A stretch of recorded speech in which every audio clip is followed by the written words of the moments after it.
Robert, bonsoir. Bonsoir. Alors, comment expliquez-vous votre présence à cette soirée du cinquantenaire des... C'est pas les Amis du Vieux-Saint-Chamond, comment ça s'appelle maintenant? Alors, c'est les amis du Vieux-Saint-Chamond, aussi parfois appelés CHAM, mais souvent quand même les amis du Vieux-Saint-Chamond. Et en effet, les 50 ans d'une association qui a été fondée le 25 mars 1974, eh ben, je me devais d'être là, donc on a arrangé les agendas pour pouvoir être à leur côté ce soir. Et on leur réserve une petite surprise et un petit cadeau. 74, vous étiez né. Non, c'est la question qui fâche, ça. Non, j'étais pas né. C'est plutôt un atout hein, pour un jeune maire comme vous. Par contre, j'adore leurs livres parce que ça me rappelle l'histoire de Saint-Chamond. Et ça, c'est très important. Le travail de mémoire qu'ils font est très important pour les jeunes générations et aussi pour moi.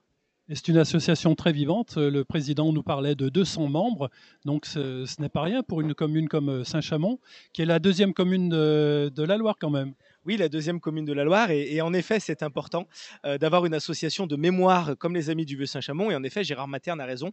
Quasiment 200 adhérents, ce qui montre aussi le dynamisme de cette association, qui écrit d'ailleurs de nombreux bouquins et qui fait une conférence par mois le premier mardi de chaque mois ici à Roger-Planchon. On leur met d'ailleurs à titre gracieux la salle à disposition pour pouvoir exposer leurs conférences, exposer leurs idées et finalement nous refaire vivre le Saint-Chamond d'avant.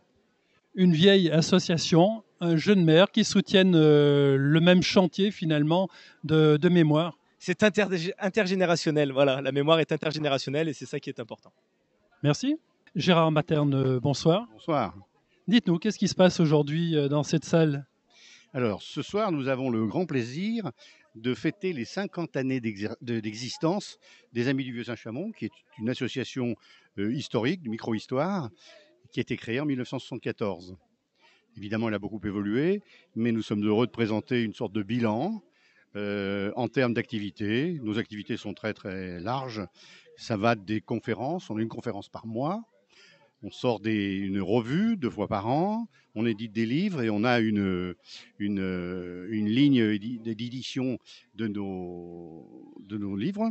Ensuite, nous faisons des sorties culturelles et dans nos locaux, pour le moment ils sont en réparation, nous avons un petit musée qui est plus actuellement un cabinet de curiosités. On avait fait un reportage d'ailleurs sur ce cabinet de curiosité. Et puis, en même temps, nous répondons à des questions et nous recevons du public tous les mardis matins qui nous pose des questions, qui nous amène des objets, qui nous demande un certain nombre d'éléments historiques à développer sur la ville. Et puis, nous faisons toujours des études sur un certain nombre de points en particulier, le passé relativement récent, début des années 50, sur chaque quartier de Saint-Chamond. Est-ce que vous savez d'où vient votre attachement à vous, à l'histoire de Saint-Chamond? C'est mon attachement à l'histoire tout court, hein. J'ai toujours aimé l'histoire. C'est quelque chose qui m'a toujours capté. Je ne suis pas historien, je n'ai pas fait d'études d'histoire, ou enfin pas avant de prendre ma retraite. Mais tout de même avant, je suivais les évolutions des Amis du Vieux-Saint-Chamond.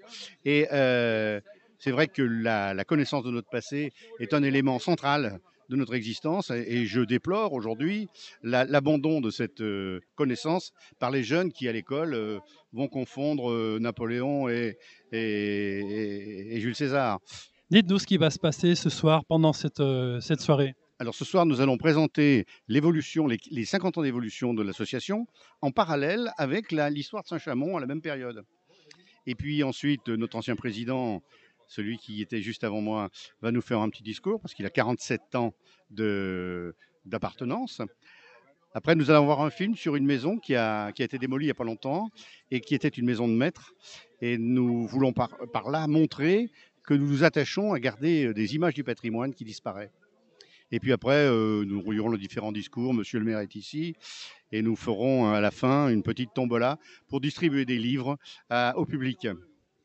Alors, votre attachement à Saint-Chamond s'est fait finalement par votre attachement à l'histoire. Est-ce qu'aujourd'hui, vous êtes toujours aussi nombreux dans cette association ou vous souhaitez recruter un petit peu des membres? On souhaite toujours recruter des membres. Nous sommes à peu près 200 membres, ce qui pour une petite ville comme la nôtre est assez intéressant. On est dans les 30 dernières années, nous sommes montés jusqu'à 300. Mais il y a eu le Covid, il y a eu des tas de choses, il y a eu une modification de l'intérêt du public pour l'histoire, mais actuellement nous sommes plutôt satisfaits. On arrive à remplir à peu près une salle une fois par mois, donc on a tout lieu d'être satisfait. Pour vous contacter, que faut-il faire? Alors, on a un site, on a un mail, et puis on a un téléphone. Et tout ça, on retrouve toutes ces coordonnées sur le site.